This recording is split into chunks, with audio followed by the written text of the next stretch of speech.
Welcome to steno ज्ञान point. दोस्तों, आपके यूट्यूब चैनल स्टेनो ज्ञान पॉइंट में आपका बहुत बहुत स्वागत है। दोस्तों, इस वीडियो के माध्यम से आपके लिए लेकर आए 85 शब्द प्रति मिनट की कोड संबंधित डिक्टेशन।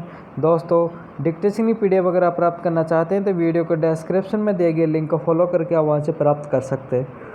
और दोस्तों, डिक्टेशन अच्छी लगे तो वीडियो को लाइक ज़रूर करें, और अगर आप हमारे चैनल पर फर्स्ट बार विजिट कर रहे हैं तो हमारे चैनल को सब्सक्राइब एवं शेयर करना ना भूलें।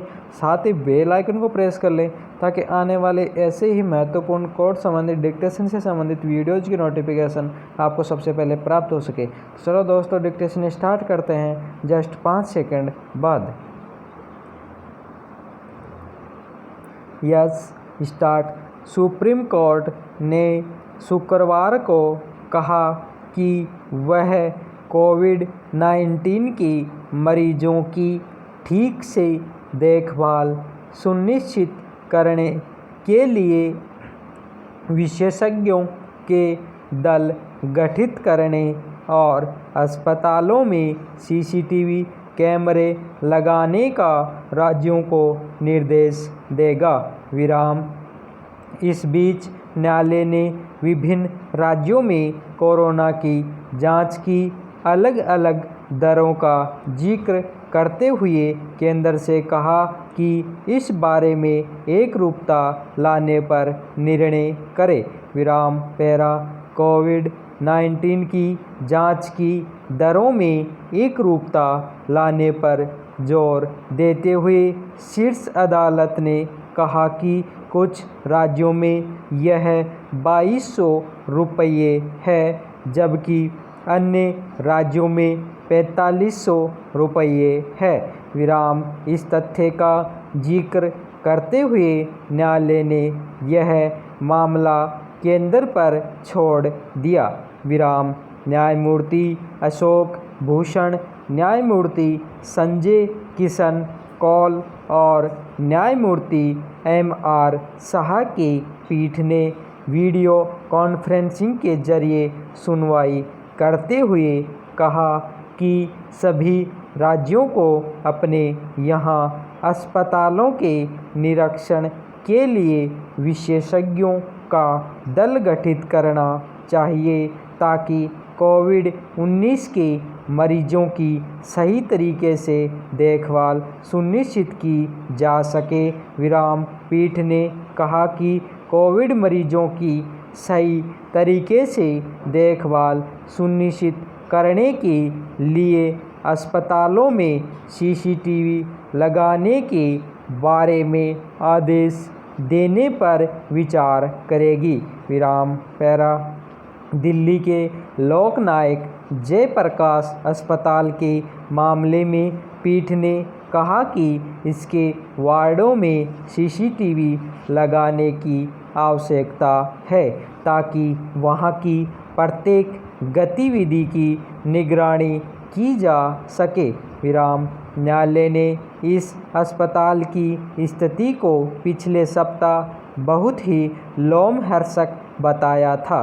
केंद्र की ओर से सॉलिसिटर जनरल तुषार मेहता ने न्यायालय से कहा कि कोविड-19 की जांच के दाम कम करने के लिए कुछ राज्य सरकारें विभिन्न हितधारकों के साथ बातचीत कर रही हैं।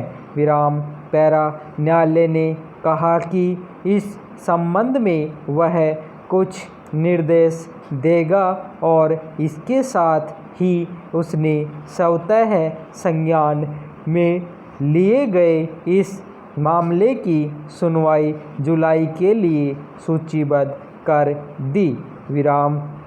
शीर्ष अदालत ने दिल्ली में कोविड-19 के लिए निर्दिष्ट लोकनायक जयप्रकाश अस्पताल में कोरोना के मरीजों के बगल में शव रखे होने के लोमहर्षक दृश्यों का 12 जून को स्वतः संज्ञान लिया था।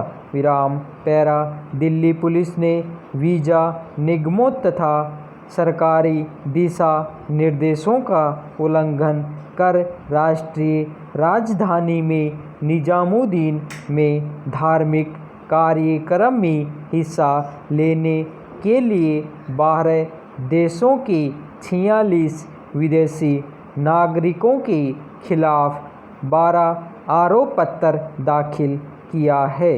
विराम। इसके साथ पुलिस ने 36 देशों से जुड़े 956 विदेशी नागरिकों के खिलाफ अब तक 59 आरोप पत्र दाखिल किए हैं।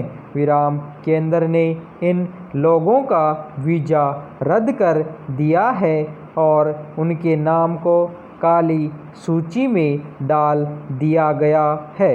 विराम। विदेशी नागरिकों को अभी तक गिरफ्तार नहीं किया गया है और फिलहाल वे दिल्ली उच्च न्यायालय द्वारा मंजूर विभिन्न स्थानों पर रह रहे हैं। विराम। पैरा। दिल्ली पुलिस की अपराध शाखा ने मुख्य मेट्रोपॉलिटन मजिस्ट्रेट गुरमोहिना कौर के सामने एक मुख्य आरोप पत्र और 11 पूरक आरोप पत्र दाखिल किया। विराम। शुक्रवार को दाखिल आरोप पत्र में आरोपी के तौर पर विदेशी नागरिकों के नाम हैं। विराम। इनमें इथियोपिया के एक, सूडान, बांग्लादेश और थाईलैंड के 2, मलेशिया, सऊदी अरब, ट्यूनीशिया, कजाकिस्तान और फ्रांस के एक नागरिक, म्यांमार के 4, श्रीलंका के 3 और इंडोनेशिया के 27 नागरिकों के नाम हैं। विराम। विभिन्न अपराधों के लिए दंड प्रावधान के तहत 6 महीने से 8 साल की सज़ा हो सकती है। विराम। पैरा। आरोप पत्र के मुताबिक सभी विदेशी नागरिकों पर वीज़ा नियमों का उल्लंघन करने, कोविड-19 महामारी के मद्देनज़र जारी सरकारी दिशा निर्देश, महामारी कानून, आपदा प्रबंधन कानून और निषेधाज्ञा के उल्लंघन के तहत मामला दर्ज किया गया है। विराम। पुलिस ने पूर्व में मामले में 915 विदेशियों के खिलाफ 47 आरोप पत्र दाखिल किया था। विराम। 541 विदेशियों के खिलाफ 27 मई को 12 और 26 मई को 14 देशों के 294 नागरिकों के खिलाफ आरोप पत्र दाखिल किया था। विराम। धन्यवाद।